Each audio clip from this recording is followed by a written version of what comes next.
So now I've got my $10 Modelo with tax and 20% service charge, and we've got a resort fee again, 2%, which is, can't actually see how much that is. I think it's just hidden in the bill. Is that 20%? $2.90 for bringing me 2 drinks from the fridge.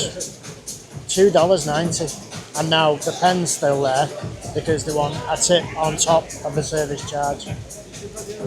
But to be fair to the place, this is a little bit more resort-ish than the last restaurant. At least they've got live music on, bit of water feature, yeah, bit of neon going on.